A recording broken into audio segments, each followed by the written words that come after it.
Вот смотри. Сумки, документы, вон валяются до сих пор. Документ и перечень, что здесь лежало. Какие-то капельницы, смотрите.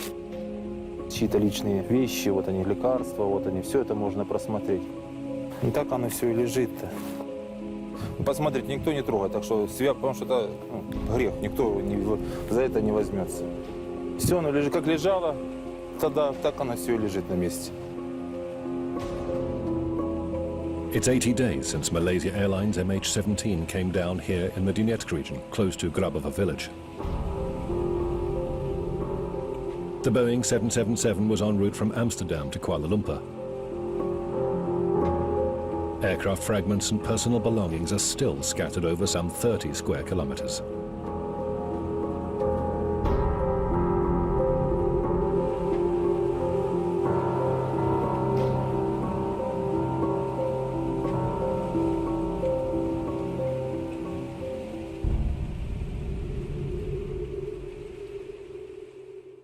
Услышали два хлопка. Первый хлопок услышали, мы в доме были, а второй хлопок уже выскочили, он сильнее был. Крутилась от этого в воздухе, она крутилась. Упал ящик серого цвета вправо, влево отлетело что-то с красным, и падали обломки. Я уже был за бугром, самолет он взорвался и сюда полетел. Самолеты же бомбили нас, мы так приседали, тут ложились на пол. А это, слышим, летит. Что я слышала? Летит. Бах! И дым черный. Оттуда, вот с той стороны повалил. Он летел, но там действительно иллюминаторов не было видно. Ну, на уровне самых высоких деревьев был. Через пару минут пошел звук улетающего самолета. Хороший звук улетающего самолета. В ту сторону. Самолетов было два.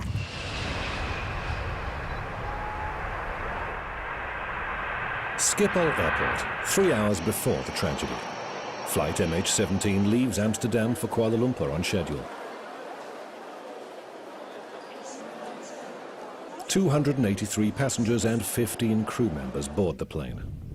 This video was taken by one of the passengers and shared online just a few minutes before takeoff. Stages of our boarding and cargo loading. Once again, do ensure that your phones are also off for the flight. Firdaus bin Abdul Rahim was first officer of the Boeing. He was to fly the plane for the first stage of the journey. Dia biasa je. Saya dia nak pergi tu dia biasa. Dia memang selalu kalau nak pergi dia akan call saya lah. Saya tak ada apa tapi cuma hari tu dia lambat call tu je lah. Selalu dia biasa bila dia dah naik dia punya pick up dia akan call kan. Tapi masa tu dia kata dia dah terlambat. Pick up dia lambat. Tu dia call tu saya tak sempat angkat, tu saya call dia balik. Bila saya call dia balik dia dah masuk flight. Dia kata dia dah masuk dah dalam.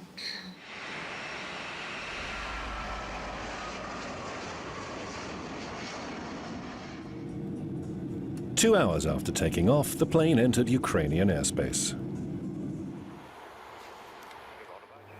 Okay, 5 hours after flight, mostly the passenger already have their dinner, and we just completed the service. Some of them are sleeping, and the crew might be checking the next meal because we're gonna serve breakfast before landing. In July, violent fighting was underway in the east of the country between government forces and militia groups from the self-proclaimed Lugansk and Donetsk People's Republics. Nevertheless, air corridors over the region remained open to civil aircraft. Although planes were forbidden to fly below 8,000 meters or 24,000 feet, the Malaysian Boeing was cruising at 10,000 meters and was about to enter Russian airspace. At 16:21 local time, MH-17 transmitted its very last position report.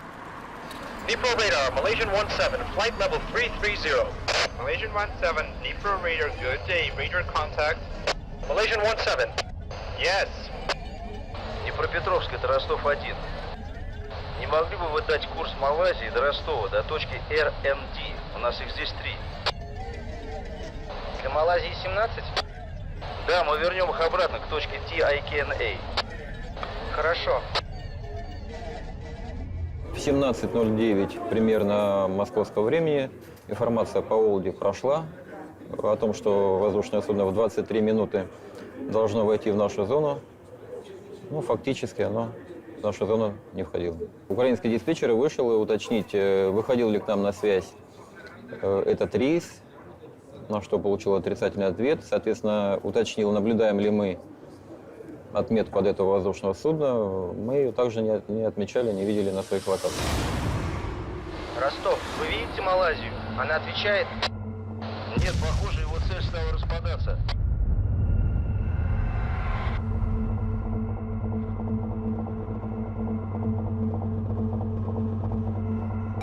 Fragments of the airliner fell to the ground in a field near the village of Gromov, an area controlled by the Donetsk militia.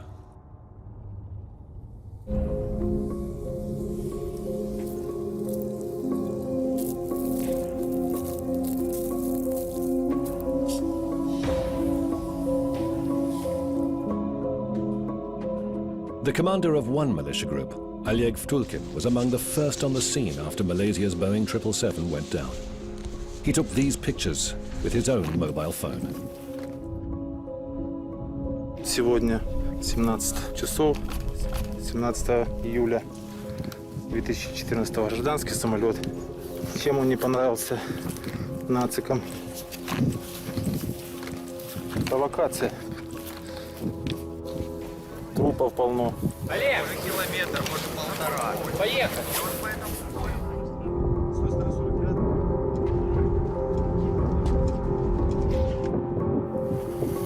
Ну, зрелище не из приятных, даже находиться тут было тяжело. Ужас, что я тут увидел? Ужас. Когда это все видишь, это лучше, как говорится, это и не смотреть, что это тут произошло. Вот там ниже, вдоль дороги, лежала девочка. Детей много было. There were 298 people aboard, including 80 children. They all perished. Most were citizens of the Netherlands.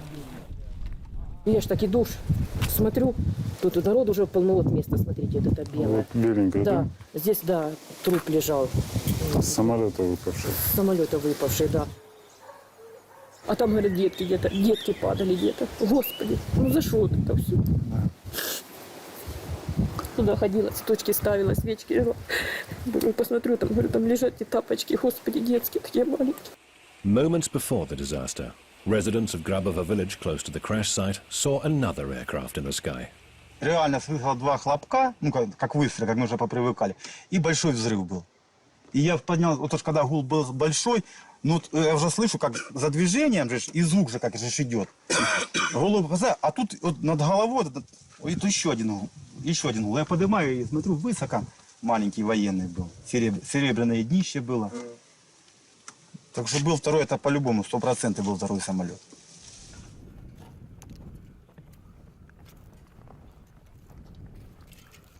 On the night of July 17th, the Ukrainian Ministry of Defense issued a very specific statement.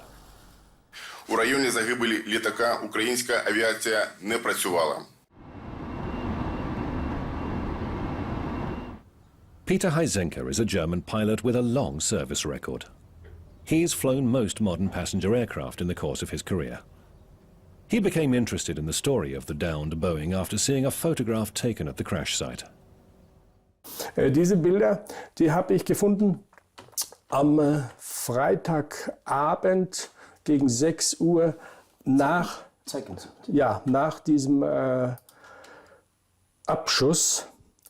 Und es war dieses Bild, was mich so, ja speziell dieses Bild von dem Cockpit-Teil, was man sieht, was direkt auf der Kapitänsseite des Flugzeugs ist. Und man kann in diesem Bild sehen, dass sehr gezielt direkt auf den Piloten geschossen worden ist. Es ist das große Loch dort und dieses Loch trifft genau die Bauchgegend des Piloten.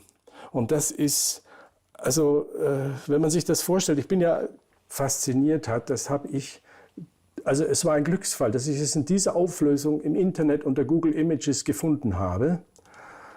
Und ich mache es mal auf Vollbild. Dann sieht man es in seiner Gänze. Und was hier sofort auffällt, das sind hier Einschüsse, etwa von einer 30 mm Kanone. Und jetzt kommt das Spannende. Hier ist auch ein Einschuss vielleicht, aber es war ein anderes Geschoss.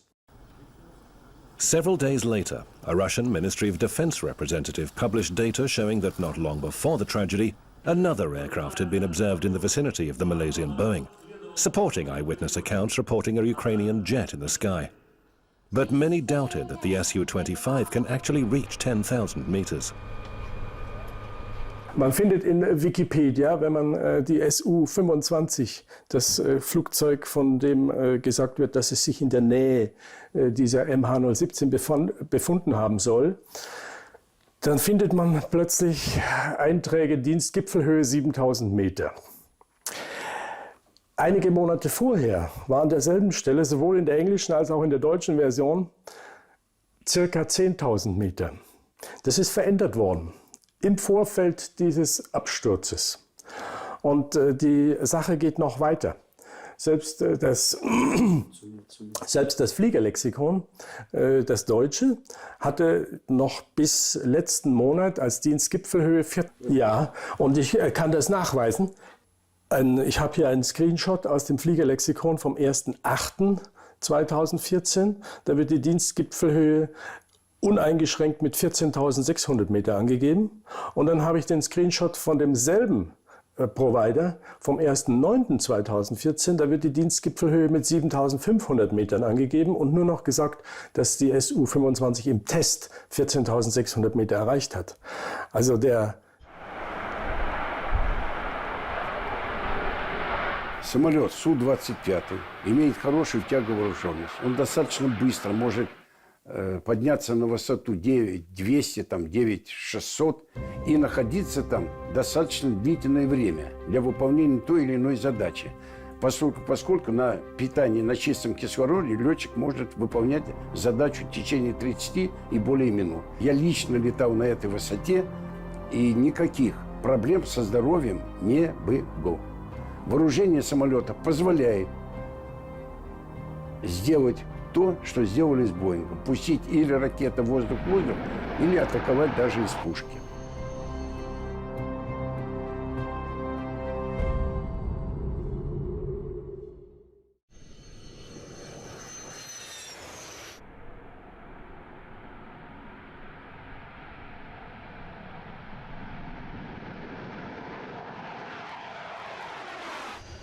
These Su-25 fighter jets, NATO codenamed Frogfoot at the Russian Aviation Center in Lipetsk, are identical to those used by the Ukrainian Air Force.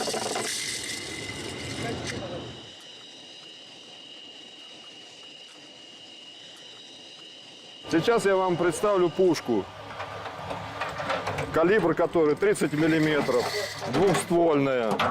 Вот перед вами боекомплект этой пушки, которая сейчас вставляется. То есть самолет снаряжается снарядами. Пушка, скорострельность ее более 2000 выстрелов. Стрельба может вестись с дальности от 2 километров и до 300 метров. То есть, чтобы не попасть в зону разлета собственных осколков. 300 метров ограничивается дальность стрельбы. Вот на ручке управления самолетом находится с правой стороны гашетка для управления пушки, то есть гашетка для стрельбы из пушки. The Russian Air Force agreed to carry out an experiment to establish what the damage caused by a 30mm cannon would look like. That's exactly the same kind of gun that's fitted to the Su-25.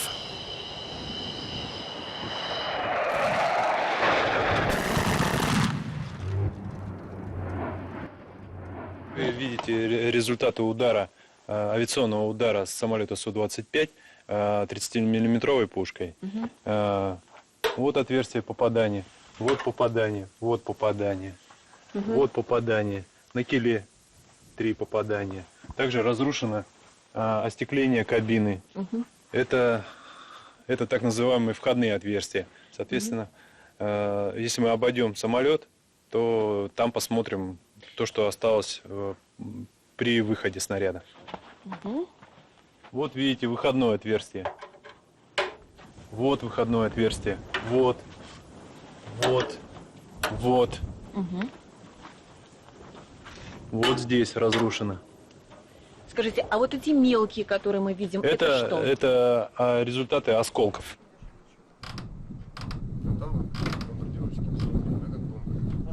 The nature of the holes found in the Boeing was also noted by Malaysian experts. 2 weeks later, newspapers in Kuala Lumpur published reports suggesting the possibility of a Ukrainian aircraft being involved in the attack.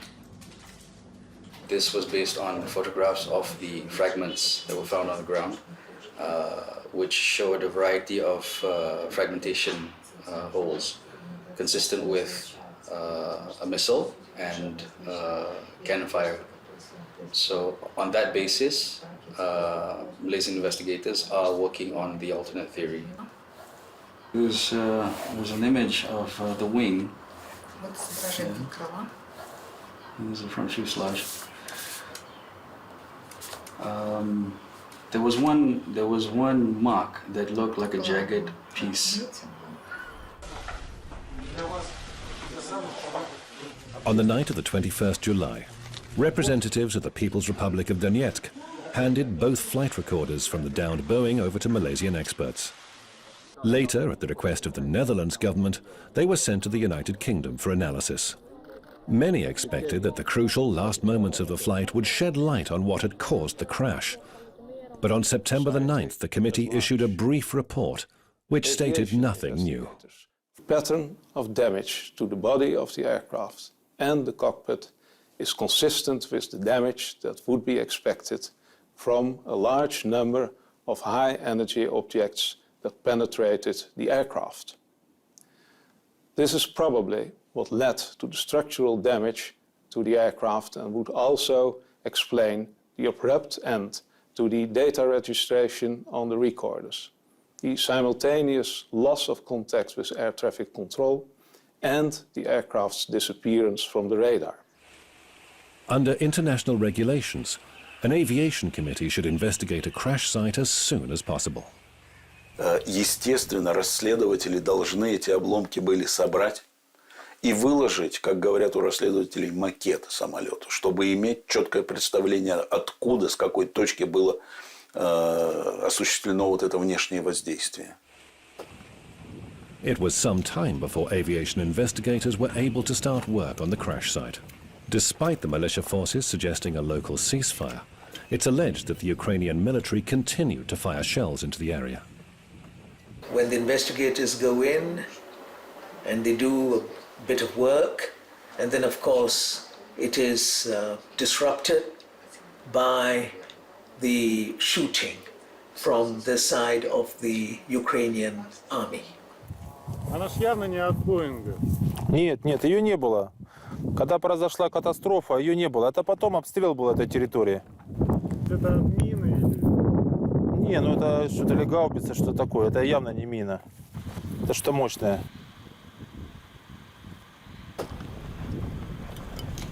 Там и ополчения нет. То есть кого-то там накрывать артиллерийским огнем, ну это вообще не имеет никакого вообще смысла. Это был способ, каким образом там, зачистить следы. However, despite the absence of evidence, just hours after the incident, most Western media ran with one popular theory: that the Boeing had been shot down by militia forces with an SA-11 Gadfly, NATO's codename for the Buk anti-aircraft missile. There is no evidence, however, that the self-defense forces even possess such anti-aircraft systems, and concealing the launch of a multi-ton surface-to-air missile in broad daylight would be extremely difficult. Пуск ЗРК «Бук» сопровождается вот таким вот длинным инверсионным следом. Скорость ветра примерно 4 метра в секунду, то есть спокойная. Штиль. Почти. Да, почти штиль. Значит, ЗРК «Бук» имеет вот такой вот длинный инверсионный след, который от самой Земли до момента встречи с целью проистекает. То есть, если он бы стрелял вертикально, это 10 тысяч метров, а именно на этой дистанции находился самолет. Но поскольку он стреляет, как правило, по гипотенузе, то это примерно около 15 тысяч километров, 15 километров. Вот такой инверсионный след огромный, который в воздухе, отмечу, при такой метеообстановке будет находиться до 10 минут. Вот. Представьте, чтобы такой инверсионный след не был замечен никем. Обратите внимание на характерный рисунок, который должен был висеть в воздухе от встречи ЗРК «Бук» с поражаемым объектом. Около 5 минут такой след висит в небе, ну, уже на пятую минуту уже остатки, но этого достаточно для того, чтобы его увидеть и сфотографировать. International medical experts were unable to reach the scene for several days. The Donetsk self-defense forces had to take care of the bodies. Свозили сюда тела машинами, всаживали трупы в этот рефрижератор. Он поддерживал холод, стоял здесь на пути, ждал своего, как говорится, часа отправления, пока свезут все тела. Все было под контролем. Все делалось в экстренном режиме. Все свозилось, все сюда как можно, а надо было быстрее отправить тела, чтобы прошло это независимое расследование.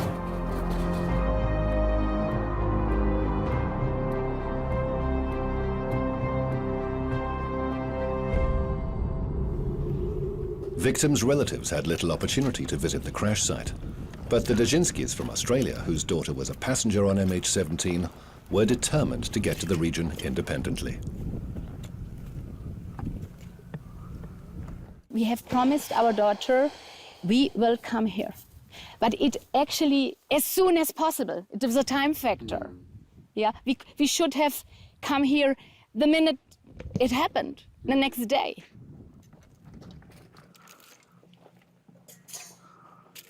We are for peace. She was for peace. She is for peace, and she will be forever for peace.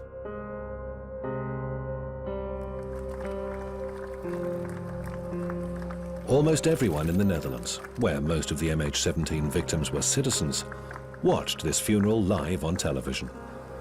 News of the Malaysian Boeing destroyed over Ukraine was soon pushed out of the headlines by other international events. Promises to reveal shocking proof of separatist involvement faded away, never to be mentioned again.